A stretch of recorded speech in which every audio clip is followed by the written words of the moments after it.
Businesses are evolving. More companies today are focusing less on degrees and more on skills. They want diverse talent, and oftentimes it is up to us in HR to find the perfect fit.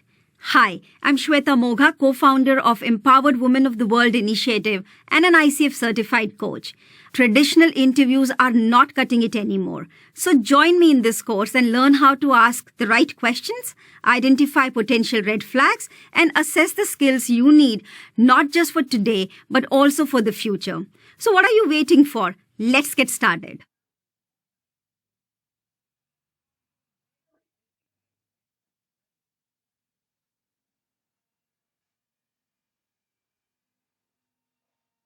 Raise your hand if your company hires differently today than a few years ago. You are not alone. I see more and more hiring managers today look beyond degree requirements and job titles and focus more on skills to find the right talent. So what are skills and why are leaders focusing on them? Well, having a skill means the ability to do something well. When I ask business leaders why they are focusing on skills, they say it's because of economic slowdown, high inflation rates, increased competition, the pandemic, and the great resignation. Let's go deeper on how they are changing business dynamics. First, high inflation rates increase the cost of living, reduced customer confidence, and intensified competition and increased labor costs. Organizations today are dealing with a lot of pressure to manage costs and be more agile. This means they need to reskill and upskill existing employees or hire new employees with relevant skills to save costs. Next, the Great Resignation forced organizations to revisit their interviewing and hiring practices. Candidates no longer tolerate outdated hiring practices and value the interview process more than ever when making a job decision. Third, hybrid work, which became popular during the pandemic, requires organizations to shift how employees work.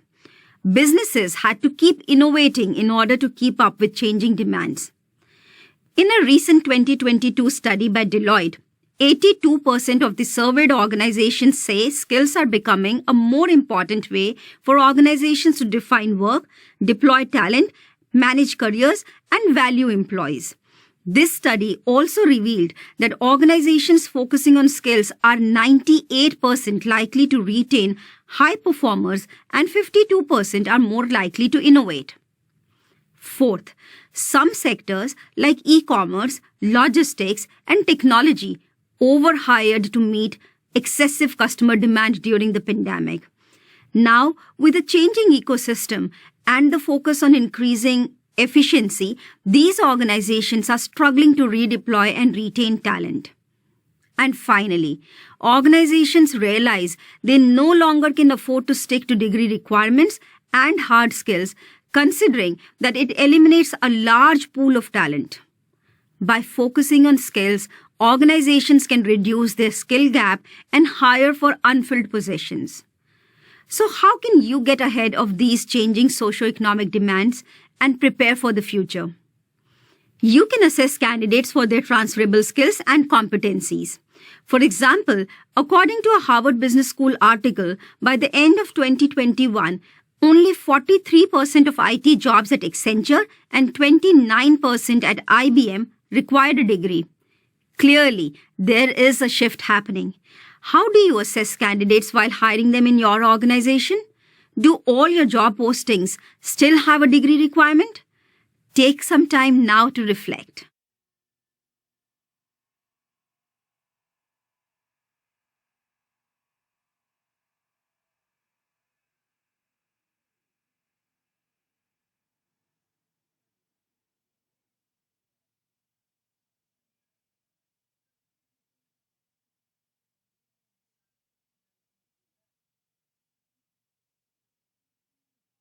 Companies today are looking for candidates with transferable skills and behaviors like problem solving, learning agility, and grit.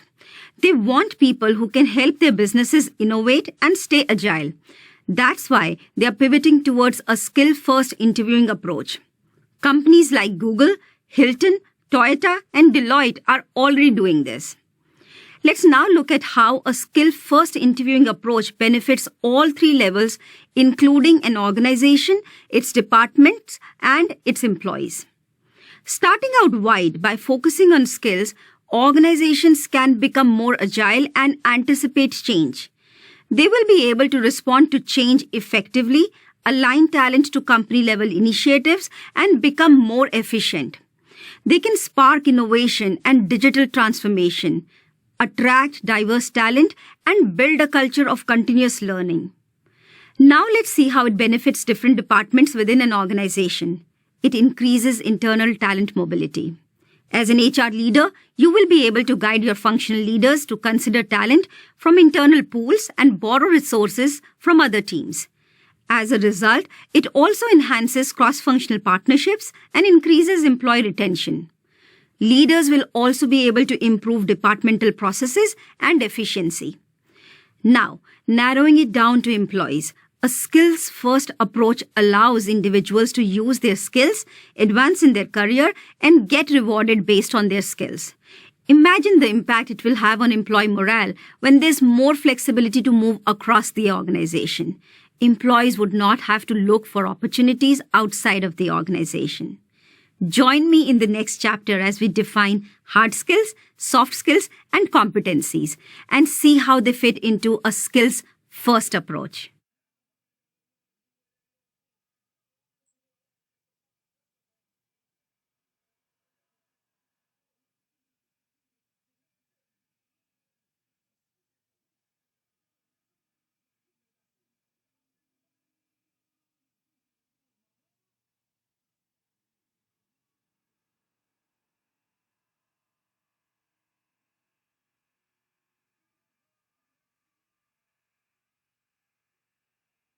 Imagine you're hiring for a software engineer. You're looking for a candidate who can help develop an app. You have Lauren, who knows how to code and is well versed in programming languages like Python and Java. Jerry also applied, but he has limited coding knowledge. Who would you choose? I think most of us would say Lauren. That's because she has certain hard skills that align with the job you're trying to fill.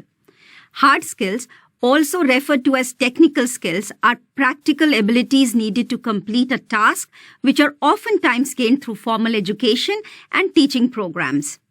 Examples include data analytics, coding, network security, video production, graphic design, and much more. In the 2000s, a new trend called degree inflation started, where companies started adding degree requirements to all their open roles. Hiring leaders believed it would make sure candidates had a certain level of knowledge and skills to perform their jobs well. According to a report by the Burning Glass Institute, while more than half of the jobs in 2017 required a degree, by 2021, that number went down to 44%. Companies started to realize that employees can gain hard skills on the job or they can learn by themselves, rather than just restricting it to college institutions. Now remember, hard skills vary by industry and job type. I'm not saying college degrees are not relevant. There's just more things to consider than solely relying on a traditional college approach. But are hard skills enough to successfully deliver results for your organization? Clearly not. In the next video, I'll talk about why you can't ignore soft skills.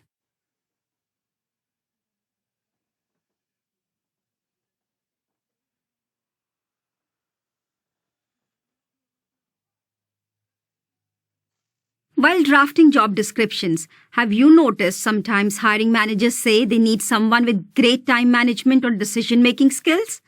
Or, while interviewing a candidate, you meet someone with amazing communication skills. These are some examples of soft skills. While hard skills are necessary to perform technical tasks, soft skills are personality traits and skills that help people work effectively with others in an organization. Essentially, soft skills are non-technical skills and are more difficult to measure than hard skills. They're also known as core skills or power skills, as they are not restricted to specific jobs. Soft skills complement hard skills and can help you no matter where you move in your career. Whether you're a sales professional or a customer service professional, Communication skills will always come in handy. You can develop soft skills over time. While there are courses available to guide you and sharpen your skills, you don't necessarily need a university degree for them. By now, you know that we need to consider both hard and soft skills while interviewing candidates. But we're not done yet. In the next video, I will explain another core aspect you want to look out for.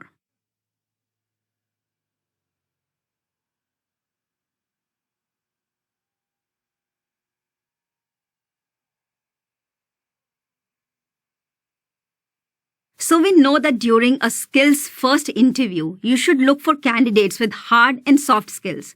But there's more. You should also look for competencies that candidates demonstrate. Competencies are similar to soft skills, but have these core elements: knowledge, abilities, and behaviors. They are observable and transferable, increase from one career level to another, and may take years to develop. Organizations are more complex today, making it more critical to assess candidates on competencies like learning agility, resilience, and collaboration. Focusing on competencies helps organizations pivot when business priorities change. It helps employees grow beyond their current careers. Competencies are also used during talent reviews to identify high potential employees and create succession plans. So now that we know that you should look out for hard skills, soft skills, and competencies, join me in the next few videos as I explain how to assess if a candidate is the right fit.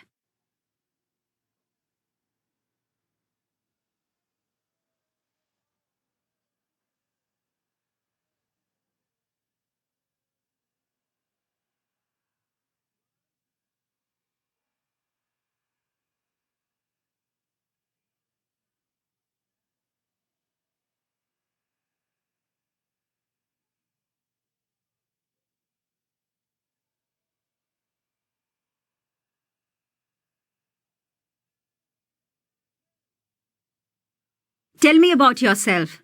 Where did you get your college degree from? How comfortable are you using Java and SQL? What motivated you to apply for this job? Do these questions sound familiar? These are traditional interview questions where the focus is on asking questions about the candidate's resume, their educational qualifications, and how well they fit into your organization. Here's why there are limitations to traditional interviews. First, they can lead to potential bias. Since these interviews focus on a candidate's educational qualifications, if a candidate doesn't meet them, they are not even considered.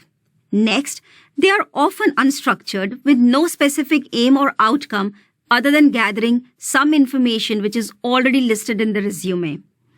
The questions are also often open-ended and do not provide relevant information about the candidate's behavior and ability. Since a candidate's hard skills are the main focus of the discussion, interviewers don't really get to assess beyond that. Sometimes, interviewers may also ask hypothetical questions, such as, do you like working in teams? What will you do if there's a conflict in your team? Hypothetical questions provide an opportunity for the candidate to share their core values and how well they can problem solve. But there's no past evidence supporting that they could successfully navigate a similar situation again.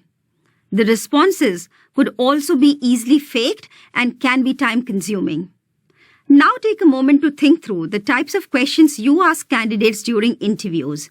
What are you trying to achieve? Are these questions effective? Write down what you are doing well and also how you can improve.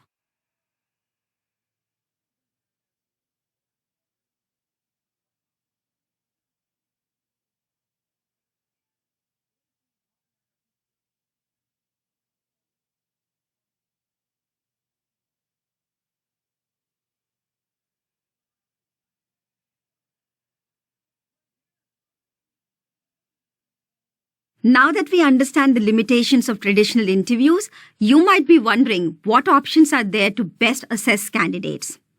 That's where skill-first interviews come into play. You can use this approach to assess hard skills, soft skills, and competencies. This approach allows you to focus on a candidate's knowledge and behaviors while highlighting the outcome or impact of their past actions. It increases objectivity in the hiring process as past behaviors are seen as strong predictor of future behaviors. Here are some methods you can use to conduct successful skill-first interviews. Ask behavioral questions. This will prompt the candidate to provide specific examples for their past experiences and how they handled certain situations. Conduct role plays. By incorporating this into your interview, you can assess how a candidate would act if they got the job. Use case studies. Some organizations present real-life business problems to candidates and ask them for solutions. Incorporate technical tests.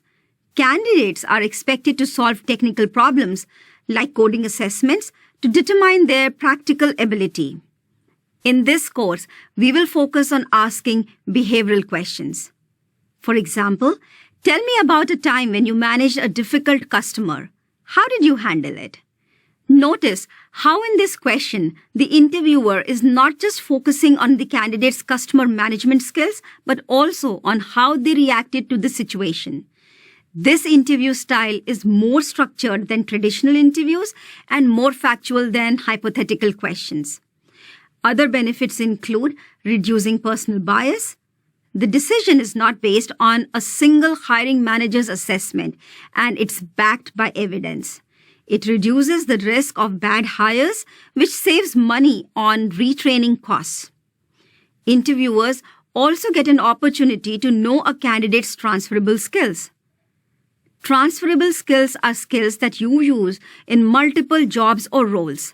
By leveraging this, you can reduce the risk of eliminating a diverse talent pool. For example, I recently interviewed a candidate, Ria, who has a background in customer service. She also demonstrated exceptional communication skills and conflict management skills.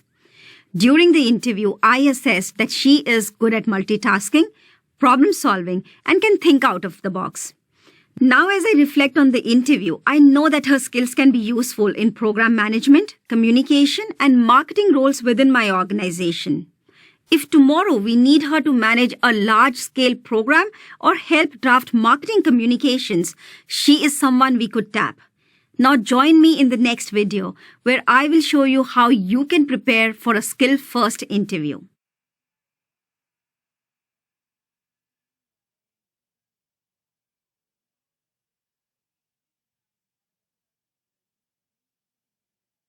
You have an interview coming up and you want to use a skill-first approach.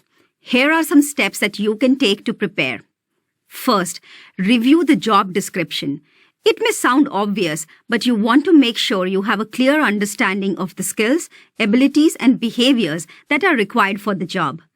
Don't just focus on the candidate's education and hard skills listed in their resume. Next, brush up on your organization's key strategic focus areas. You can use your company's website, job description, or business presentations to understand focus areas. Review any problems your organization is trying to solve. Ask yourself questions like, what customer segment is my company targeting? Which geographic regions are they expanding in? How does this role impact the business strategy? All this information can help you find the transferable skills needed for the job.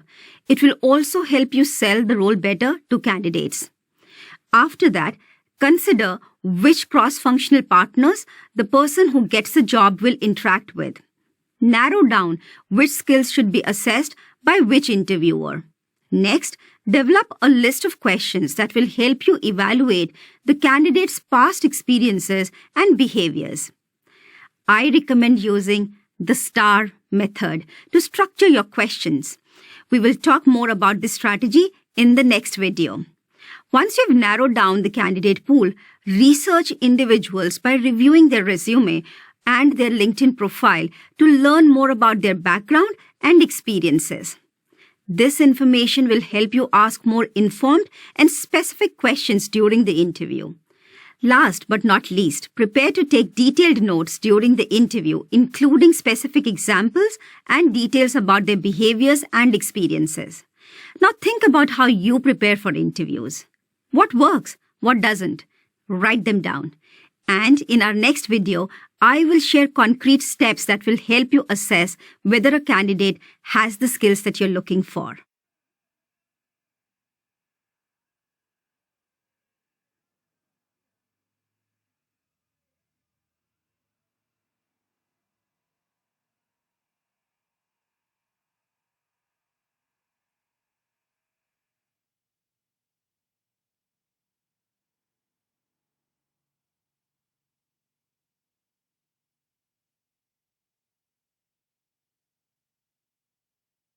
Yes, I know you must be eager now to know the best way to assess skills during the interview process. A simple framework you can use is the STAR method, which stands for situation, tasks, action, and results. Questions typically start with the phrase, "Tell me about a time when," or "Can you share an example of how you had to?" These questions encourage candidates to provide specific examples from their past and help you assess their problem-solving skills, leadership abilities, conflict management style, work ethic, and other skills relevant to the job. Let's break down the STAR method by starting with situation. Here, ask the candidate to describe a specific situation or challenge they faced in their previous job. This question will set the stage for the rest of the conversation. When a candidate answers this question, check for these three things. Did the interviewee provide context, including when it happened and where? Did they talk about the challenges or opportunities in that situation? Who else was involved in that situation? For example, peers, cross-functional partners, suppliers, or customers. From the candidate's point of view, this is where they can briefly share the context of the situation and the background information in about 60 to 90 seconds. Next, let's dive deep into tasks. Here, ask the candidate to describe the tasks or the objectives they were trying to achieve in that situation. Through their responses, you can understand the specific issues they were trying to solve and how they reacted. When assessing, ask yourself the following. Did you get to know the purpose of the task? What was their role? Were there any timelines or constraints? Here, the candidate should be clear about how they contributed to the task. Again, they should spend no more than 60 seconds to 90 seconds. Action is the most valuable section in the STAR method. Here, you should ask the candidate to share the specific actions they took to address or achieve the task. By doing this, you can learn more about their thought process and decision-making skills. Some key things to look for include, did the candidate highlight the skills they used to complete the task? Did they talk about how they overcame challenges? If they worked in a team, what did they do to contribute? From the candidate's point of view, this is where they should spend the maximum amount of time sharing specific actions they took to overcome situations to be successful. Typically, this could take 5 to 6 minutes. Last but not least, let's discuss the results. Here you should ask the candidate to describe the outcome of their actions and the impact they had on the situation. Ask yourself, did the candidate share specific metrics to quantify their results? Look for things like reducing customer complaints by 5% year on year, or increasing revenue by $15 million, or reducing process time from 7 days to 3 days. Essentially, how did their actions impact team morale, organization goals, customers, or stakeholders? What lessons did they learn and how did they apply it in the future? From a candidate's point of view, this is where they should share the impact of their actions and use data to substantiate their success. I find the STAR method extremely useful in understanding what skills candidates excel at. For more information, go to your exercise file and download the STAR method template.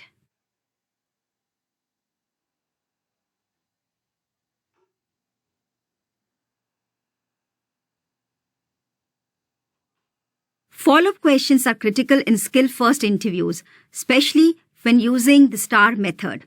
These questions can help interviewers further understand a candidate's skill, experiences, and behaviors. For example, by asking a candidate's role in a team project, interviewers can find out how the candidate contributed, how they work with others, and how they manage interpersonal challenges. Follow-up questions can also clarify any misunderstanding and eliminate any confusion. And it's not just for the interviewer. Follow-up questions can improve the candidate's experience too. It shows that you're engaged and that you are genuinely interested in knowing about their experiences and skills. And finally, follow-up questions can help you understand what motivates and demotivates the candidate, as well as their working style and personality. Here are some examples of follow-up questions that I use. What motivated you to take lead in this project? What aspects did you enjoy the most and why? What problems did you uncover in the process? How did you overcome them? Ultimately, follow-up questions can improve your ability to assess candidates accurately. Now that we know the STAR method and the importance of follow-up questions, in our next video, let's see it all in action.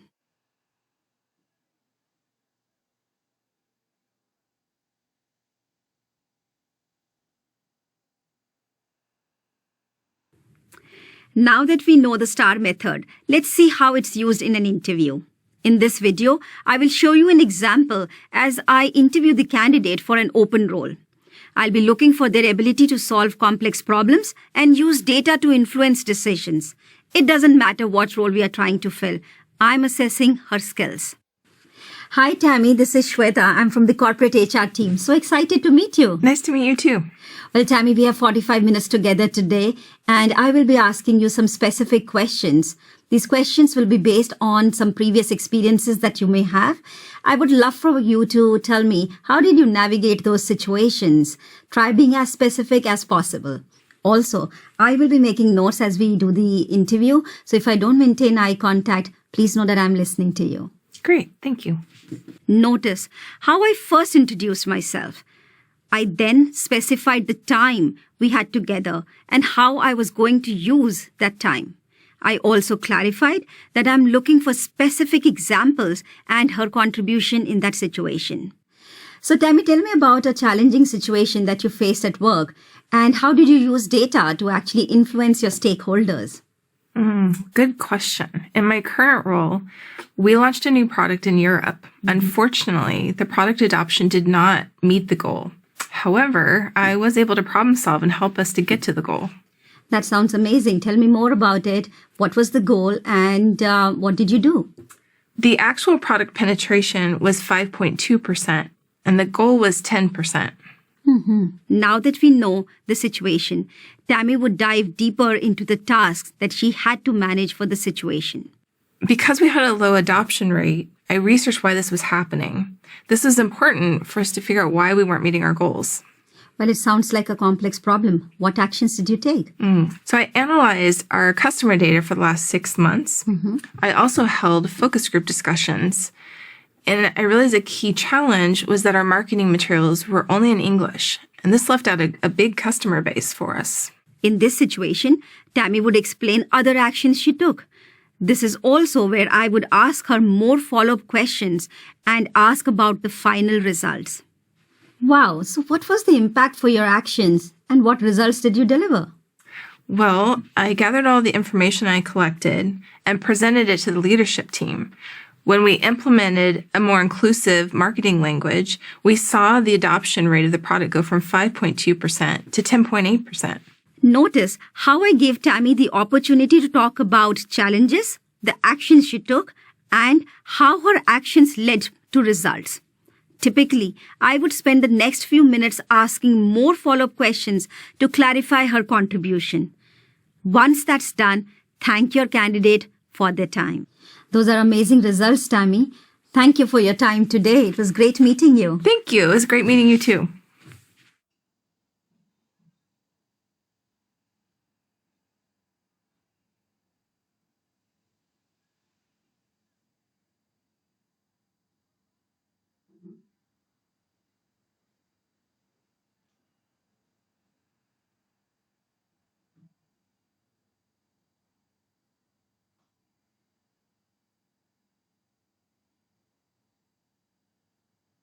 Does this sound familiar? You are talking to a candidate, but something about their behavior seems off or their story doesn't match up. These could be the signs of potential red flags. Red flags are early warning signs that may indicate that the candidate may not have the right skills, competencies, or experiences for the company. Here's an example. I once interviewed a candidate where even before I could finish asking the question, they would have a response ready.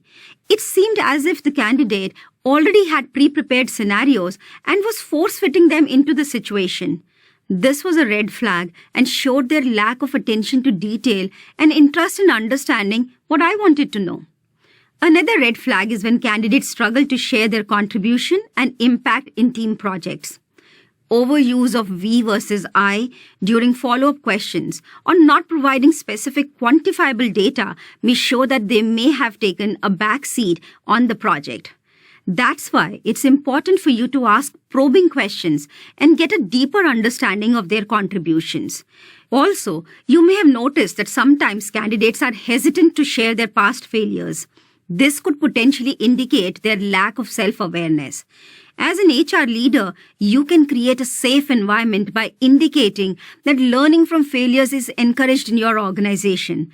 This can put them at ease and make them more open to sharing their experiences. I know some of you may be wondering, what about career gaps? Be curious and ask the candidate about their career gaps. Don't assume it's a red flag. Always ask follow-up questions. Now that we know some common red flags for candidates, in our next video, we will focus on some mistakes you can make as an interviewer.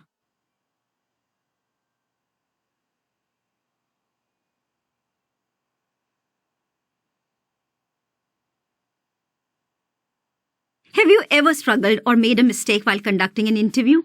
I have.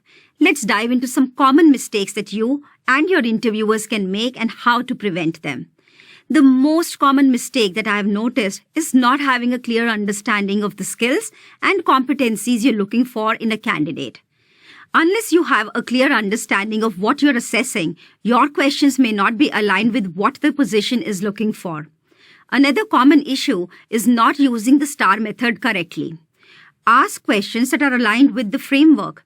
It's important to use the STAR method consistently and in a structured manner.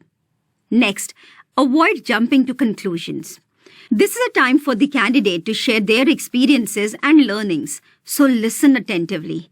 Avoid interrupting them by sharing a similar experience you had in the past. Now think about this situation. Have you ever struggled to interview a candidate who is verbose and does not make their point? By not interjecting, this interview could go in a very different direction. I prefer asking them direct questions like, could you specifically share what changes you proposed? This helps bring the conversation back on track. Another mistake you can make is by not asking follow-up questions. Make sure you understand the full picture. Don't just rely on your gut feeling. This in turn can lead to a bad hire. And finally, don't let your personal biases or opinions influence the evaluation. Remind yourself that your focus is to evaluate the candidate based on their context and situation and not based on your experiences. As HR leaders, our goal is to create a positive experience for the candidates and hire the best talent for the company. Remember, they are assessing you too. By being aware of these common mistakes, you can work towards proactively addressing them and become a true strategic partner for the business.